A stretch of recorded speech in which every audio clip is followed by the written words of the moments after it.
مزید اپڈیٹس کے لیے ہمارے چینل کو سبسکرائب کریں اور اسے اپنے دوستوں کے ساتھ شیئر کریں۔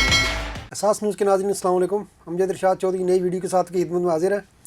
آج ہم جو ویڈیو لے کر آئے ہیں وہ بنگلہ دیش سے متعلق ہے۔ بنگلہ دیش میں آپ کو پتہ ہے کہ اگست کے شروع میں کیا ہوا، 5 تاریخ کو حسینہ واجد جو ہے وہ ملک سے فرار ہو کے چلی گئی تھیں ایک طویل عوامی مزاحمت کے نتیجے میں۔ ان کا تقریباً 15 سالہ اقتدار کا سورج غروب ہوا، لیکن یہ سورج کیسے غروب ہوا، یہ کہانی جو ہے کچھ نہ کچھ تو آئی تھی، لیکن اب اس کی بڑی ڈیٹیل دی ہے۔ ایک بنگلہ دیشی اخبار ہے بزنس اسٹینڈرڈ، اس نے تو وہ کون سا لمحہ تھا، وہ کون سا 1.5 گھنٹہ تھا جس میں حسینہ واجد کی قسمت کا فیصلہ بنگلہ دیش کے جونیئر فوجی افسران نے کیا۔ جی ہاں، جونیئر فوجی افسران نے کیا، کیونکہ اس سے پہلے جو ہے یہ بنگلہ دیش کے جو آرمی چیف ہیں اس وقت جنرل وقار الزماں، ان کے بارے میں سب کو پتہ تھا کہ وہ حسینہ واجد کے قریبی عزیز ہیں، تو اس لیے بظاہر تو یہ لگ رہا تھا کہ فوج بھی انہوں نے اپنے عزیز کو آرمی چیف بنا کے ہاتھ میں کی ہوئی ہے، عدلیہ بھی ان کے ہاتھ میں تھی، تو ایسا لگتا تھا کہ یہ جس طرح پہلے انہوں نے مزدوروں کی تحریک کچلی تھی، پھر فوج کے اندر بھی 1-2 بار معاملات ہوئے تو ان کو انہوں نے کچل دیا، تو ایسا لگتا تھا کہ یہ بھی وہ طاقت کے زور سے کچل دیں گے، اور کچل رہی تھیں۔ تقریباً 600-700 لوگوں کی جانیں وہ لے چکی تھیں۔ انہی کے احکامات پر جو ہے وہ فائر ہوئے تھے، پولیس نے بڑی بے دردی سے لوگوں کو مارا تھا، اور ایک نوجوان لڑکے کی تو آپ کو پتہ ویڈیو بہت مشہور ہوئی، جس میں وہ پہلے اس کو پولیس والے اسٹریٹ فائر، حالانکہ وہ کوئی نہتا ہے، مظاہرہ کر رہا ہے، احتجاج کر رہا ہے، اس کو اسٹریٹ فائر مارتے ہیں، وہ گرتا ہے، لیکن وہ پھر بھی وکٹری کا نشان بناتا ہے، پھر اس کو دوسرا فائر مارا جاتا ہے، پھر تیسرا فائر مارا جاتا ہے، اور پھر اس کو جو ہے ساتھی جب لے کے جاتے ہیں تو اس کی جان چلی جاتی ہے۔ اور اس لڑکے کی موت نے یہ جو تحریک تھی بنگلہ دیش میں عوام کی، اس کو جو ہے وہ ایک نئی جہت بخشی تھی، اور اس تحریک کا سہرا بلا شبہ اس کے خون کو جاتا ہے کہ اس کی کامیابی کا سہرا۔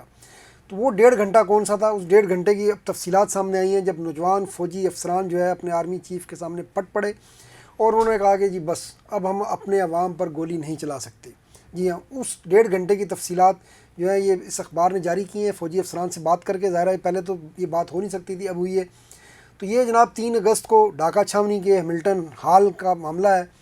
وہاں جو ہے بنگلہ دیش کے آرمی چیف جنرل وقار الزماں نے فوجی دربار بلایا ہوا تھا، اور اس دربار میں نہ صرف ڈھاکہ چھاونی کے فوجی افسران تھے بلکہ پورے ملک سے افسران کو بھی آن لائن، یعنی باقی مختلف چھاونیوں میں بھی افسران اپنے حال میں تھے اور ان کو آن لائن لیا گیا تھا۔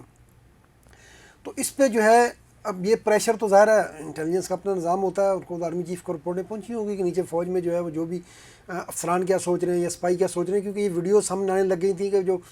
مظاہرین ہیں اور فوجی ہیں وہ ایک ساتھ ہیں، کھڑے ہوئے ہیں۔ حالانکہ حسینہ واجد نے تو فوج کو بلایا تھا کہ ان کو کچلنے کے لیے، کیونکہ پولیس سے نہیں کچلا جا رہا تھا، لوگوں کی تعداد بہت بڑھ گئی تھی، لیکن وہ فوجی جو ہیں ان کی اکثریت جو ہے پورے ملک میں وہ مظاہرین کے ساتھ بالکل، مظاہرین اور وہ ایک ساتھ گھل مل گئے تھے، اور فوج ان کو ڈسپرس بھی نہیں کر رہی تھی۔ تو حالانکہ اس سے 2 دن پہلے یہ فوجی آرمی چیف کا بیان آیا تھا کہ جی ہم ان کو کچل دیں گے، اب یہ 2 دن میں ظاہر ہے بالکل منظر تبدیل ہو گیا، اب کچلنے والا ان کا بیان جو ہے وہ نہیں چل سکا۔ تو اس 2 دن میں جو کچھ ہوا اس کے بعد یہ میٹنگ بلائی گئی تھی، کیونکہ آرمی چیف کو یہ احساس ہو گیا تھا کہ نبض جو ہے وہ کچھ اور کہہ رہی ہے، ملک کی نبض اور فوج کی نبض۔ تو اس میں انہوں نے کیا کہا؟ تو اس میں کہا کہ جب یہ اجلاس شروع ہوا تو اس میں سب سے پہلے جو ہے بنگلہ دیش کے آرمی چیف نے یہ وضاحت کی، اب یہ وضاحت ظاہر ہے کہ ہماری گولی سے، یعنی فوج کی گولی سے کسی بندے کی موت نہیں ہوئی ہے۔ انہوں نے اپنے افسروں کو یہ مطمئن کرنے کی کوشش کی۔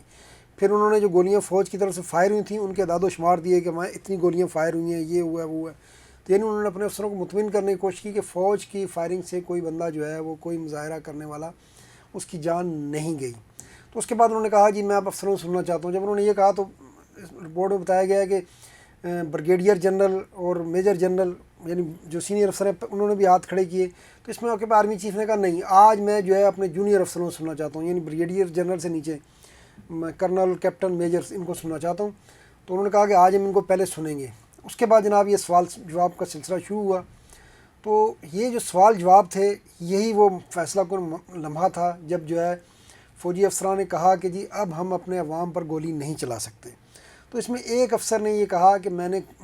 کھلنا کے علاقے میں، اس نے کہا، انہوں نے کہا میں کھلنا میں نے جو ہے جو لوگوں سے نعرے سنے ہیں فوج کے بارے میں، بنگلہ دیش کی تاریخ میں ایسے نعرے اس سے پہلے عوام نے کبھی اپنی فوج کے بارے میں نہیں لگائے۔ ظاہر ہے اس سے پہلے یہ ماحول بن گیا تھا، کیونکہ یہ بات تاثر عام تھا کہ تو رشتہ دار ہیں آرمی چیف، تو اس لیے وہ فوج کو استعمال کر کے مظاہروں کو کچل رہی ہیں۔ تو اس کے نتیجے میں عوامی رد عمل پیدا ہوا، پھر کئی جگہوں میں فائرنگ بھی ہوئی تھی، فوج کی طرف سے بہت کم ہوئی تھی لیکن ہوئی تھی۔ تو اس کا بھی ہم بتائیں گے کہ آگے کے ایک جس افسر نے جس نے فائرنگ کی تھی اس کے پھر اس نے کس جذبات کا اظہار کیا، وہ بھی اس رپورٹ میں انہوں نے شامل کیا ہے۔ تو اس نے کہا جی کہ یہ الفاظ عوام سے سن کر فوج کے بارے میں تو میری تو بس ہو گئی ہے، اور میں تو بالکل چاہتا ہوں کہ فوج کی طرف سے ایسا کوئی عمل نہیں ہونا چاہیے کہ فوج جو ہے وہ مظاہرین سے ٹکرائے۔ اچھا، اس کے بعد ایک خاتون افسر کھڑی ہوئی، رپورٹ میں بتایا گیا، اور خاتون افسر نے ان کی آنکھوں میں آنسو آ گئے بات کرتے ہوئے، وہ کچھ لکھ کر لائیں تھیں، اور ان کا جو اظہار تھا وہ یہ تھا، انہوں نے کہا کہ آج اس وطن کی ہر ماں رو رہی ہے۔ جی ہاں، ان کے الفاظ یہ تھے اس خاتون فوجی افسر کے جو اس کوٹ کیا گیا اس رپورٹ میں، کہ آج اس وطن کی ہر ماں جو ہے وہ رو رہی ہے۔ ان کا اشارہ ظاہر ہے اس کی طرف تھا کہ مظاہرین جو ہیں وہ مر رہے ہیں، پولیس ان کے اوپر بہت فائرنگ کر رہی تھی، کئی علاقوں میں فوج نے بھی کرتی تھی۔ تو انہوں نے پھر عوامی لیگ کے گنڈے الگ سے حملے کر رہے تھے، تو انہوں نے کہا کہ آج اس وطن کی ہر ماں جو ہے وہ رو رہی ہے۔ ان کے اس خطاب کے بعد حال میں بالکل سناٹا چھا گیا، اور لوگ فوجی افسران کے چہرے پر جو ہے فسردگی دیکھی گئی، اس رپورٹ میں یہ بتایا گیا ہے۔ اچھا، اس کے بعد پھر ایک کیپٹن جو ہے وہ ہوا، اس نے کہا جی، اچھا اس کیپٹن کی ویڈیو وائرل ہوئی تھی، ان کے دستے نے مظاہرین پر فائر کیا تھا، تو وہ ظاہر ہے سب کی فوج کے اندر سے بھی اس کے اوپر نظریں تھی، کیونکہ ویڈیو وائرل ہو گئی تھی اور عوامی سطح پہ بھی اس کو بہت ٹارگٹ کیا جا رہا تھا۔ تو اس نے پھر اپنی صفائی دینے کی کوشش کی، وہ صفائی کیا تھی وہ تو ظاہر اللہ جانتا ہے، لیکن اس نے کہا جی نہیں جی، ہم نے تو مجبوری میں فائرنگ کی تھی، اور ہمیں مظاہرین نے گھیر لیا تھا، تو ہمارے پاس کوئی آپشن نہیں بچا تھا، ہم نے اپنے دفاع میں گولی چلائی تھی۔ تو پھر اس نے کہا گولی تو ہم نے چلا دی، لیکن اس کی جب یہ ویڈیو وائرل ہو گئی ہے تو میرے لیے جو ہے وہ بہت مشکل پیدا ہو گئی ہے۔ اس نے یہ لٹرلی کہا کہ میرے اپنے دوست، میرے گھر والے، میرے رشتہ دار، میری جان پہچان والے سب مجھ سے ناراض ہیں اور مجھ سے منہ موڑ رہے ہیں۔ اس کا مطلب اس نے جو وہاں جو کچھ کیا تھا، مظاہرین پہ گولی چلی تھی، وہ تو خیر جو بھی وجہ بیان کر رہا تھی یا نہیں تھی، لیکن اس نے یہ صورتحال بتائی کہ کس طرح وہ معاشرے کا رد عمل کا سامنا کر رہا ہے، کیونکہ لوگ سمجھ رہے ہیں کہ اس نے مظاہرین پر گولی چلوائی ہے۔ تو یہ سارا معاملہ 1:30 بجے شروع ہوا تھا اور 3 بجے تک کی میٹنگ تھی، اس میں 10 منٹ کا اس نے بتایا گیا کہ وقفہ بھی تھا۔ تو اس میں فوجی افسران نے ایسے ہی جذبات کا اظہار کیا، اور سب کی طرف سے عملی طور پر اتفاق تھا اس بات پر، جونیئر افسران کی طرف سے جو کرنل رینک کے تھے، کیپٹن تھے، میجر تھے، کہ جی اب عوام پر گولی چلانا ہمارے لیے ممکن نہیں ہے۔ تو اس کے بعد جب میٹنگ ختم ہوئی، اختتام کو پہنچی، تو جنرل وقار الزمان جو آرمی چیف ہیں، انہوں نے یہ کہا کہ فوج کو حکومت نے بلایا تھا مدد کے لیے، اور ہم اپنے آئینی حلف کے تحت جو ہے اگر حکومت میں کسی بحران میں بلاتی ہے تو ہم اس کے جانے کی پابند ہوتے ہیں۔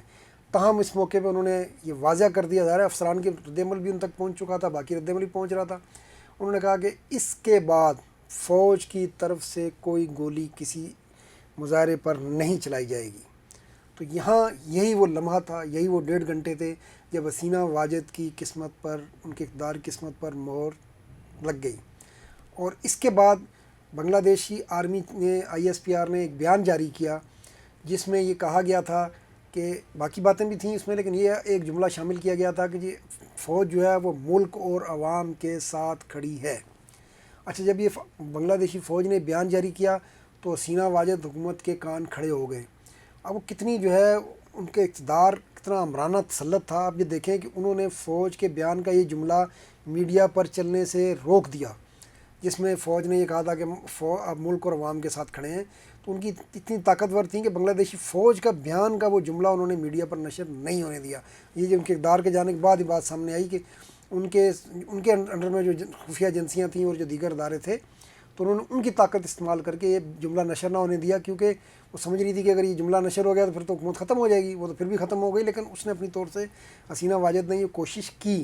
اور وہ اس میں کافی حد تک کامیاب ہوئی۔ کوئی اکا دکا میڈیا میں چھوٹے میں چلا، ورنہ ٹی وی چینلز اور باقی بنگلہ دیشی اس میں فوج کی طرف سے یہ جملہ جو ان کے بیان میں شامل تھا نہیں چلنے دیا گیا۔ بہرحال یہ 3 اگست کو ہوا، اور 3 اگست کی اس 1.5 گھنٹے کی میٹنگ کے بعد اگلے 48 گھنٹوں میں صورتحال بالکل تبدیل ہو گئی، ٹھیک ہے نا۔ اس کے بعد جو ڈھاکہ میں منظر ہیں، باقی علاقوں میں جو منظر ہیں، وہ سب نے دیکھے کہ فوج اور وہاں بالکل ایک ساتھ ہو گئے۔ جب سب کو پتہ چل گیا کہ فوج تو گولی بھی نہیں چلائے گی، اور ذرا وہ تو پہلے ہی انہوں نے فوجی افسران نے انکار کر دیا تھا اور مناظر نظر آنے لگے تھے، اس کے بعد جب آرمی چیف نے کیا یہ بات ہی ختم ہو گئی تھی۔ اور پھر اگلے 48 گھنٹوں میں 5 اگست کو حسینہ واجد کو اپنا اقتدار اور اپنا ملک چھوڑ کر وہاں سے فرار ہونا پڑا، اور وہ بھارت چلی گئیں۔ تو یہ ایک انٹرسٹنگ سٹوری تھی، ہم نے کہا کہ آپ کو بھی اس پہ بتا دیں کہ بنگلہ دیش میں پاکستانیوں کی دلچسپی ہے، ظاہر ہے وہ ہمارا ایک سابق حصہ رہا ہے،